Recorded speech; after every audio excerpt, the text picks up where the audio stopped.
अब मैं आपको बताती हूँ how to do a general physical examination. So it's always better to remember the sequence from head to toe. Always remember. General physical examination में first चीज़ conscious, cooperative, well oriented to time, place and person, sitting या lying down comfortably at the time of examination. Sex से उसके बाद आते हैं vitals. Vitals में first of all is temperature. The temperature has to be taken by a thermometer. So always write the degrees. जैसे 36 degree Fahrenheit या जो भी है 38 degree Fahrenheit axillary. Avoid taking the thermometer from the oral route because फिर आपसे पूछा जाएगा कि थर्मामीटर को स्टरलाइज कैसे करते हैं आफ्टर एवरी यूज़. तो यू कैन सेफली से axillary.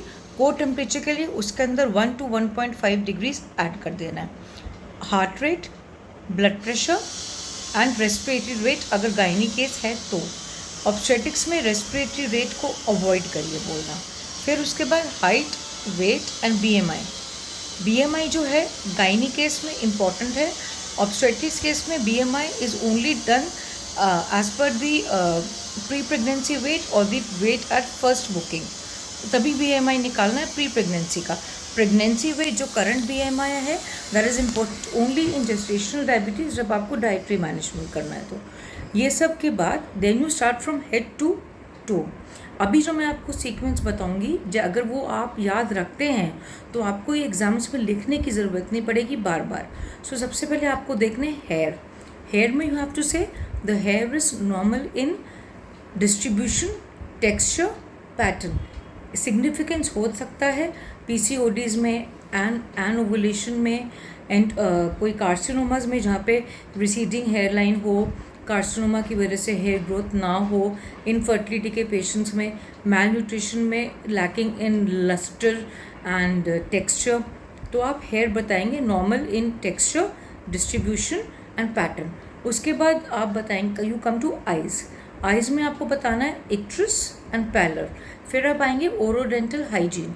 The moment you say orodental hygiene fair it includes the region from outside the mouth, the lips, the vestibule, the teeth, the tongue and the oral mucosa.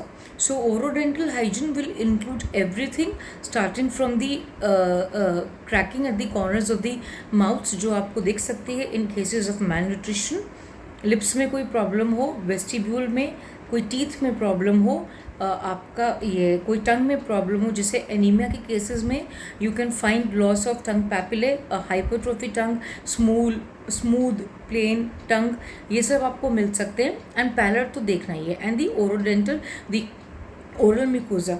इसके बाद the more you come down you come to the neck. Neck में आपको बोलना है lymph nodes.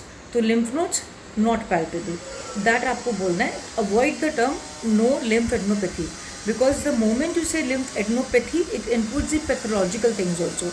So आप वो तो नहीं देख रहे हो, आपको तो सिर्फ पैल्पेट करना है. तो lymph nodes not palpable, thyroid not enlarged. थायरोमेगाली नहीं बोलनी है, थायरॉइड नॉट enlarged.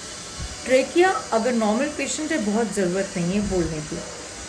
नेक के नीचे आते हैं हम ब्रेस्ट एग्जामिनेशन पे. So always make it a point कि ब्रेस्ट को as a separate systemic examination बोले. तो फॉर द टाइम बिंग हम नेक के बाद आते हैं और नीचे. Leave breast aside for future for later. उसके बाद you come to hands. No polyonychia, no platonychia. Then foot में आपको बताना है नो पीडल एडिमा. ठीक है, ये सब आपने हेड टू टो याद रखा. तो आपको सीक्वेंस में याद रखना है जिसमें आपको बोलना है. तो it is easy to remember and you will never miss out on anything. ये तो आपको हर पेशेंट में बोलना है. बाकी बचा आपको कुछ सेपरेट पॉइंट्स जैसे स्किन में कुछ चेंजेस हो गए या फिर आपको गेट में कुछ चेंजेस मिल रहे हैं, स्पाइन में कुछ चेंजेस मिल रहे हैं, वो आप केस टू केस वेरी करता है. But overall this head to toe examination is important in all patients. Then you come to breast examination. So breast has to be told as a separate examination जिसके अंदर first is inspection. तो inspection में अगर antenatal patient आप ले रहे हैं तो उसके अंदर you can easily say the skin changes of pregnancy seen, skin healthy. Palpation pregnancy में इम्पॉर्टेंट नहीं है because a normal breast in a pregnant patient is nodular.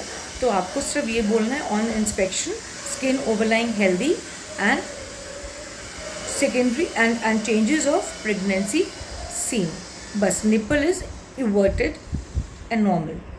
Gynae patient में आप पैल्पेट करोगे, आपको पैल्पेशन पे लिखना है no lump seen. So this is the sequence of general physical examination.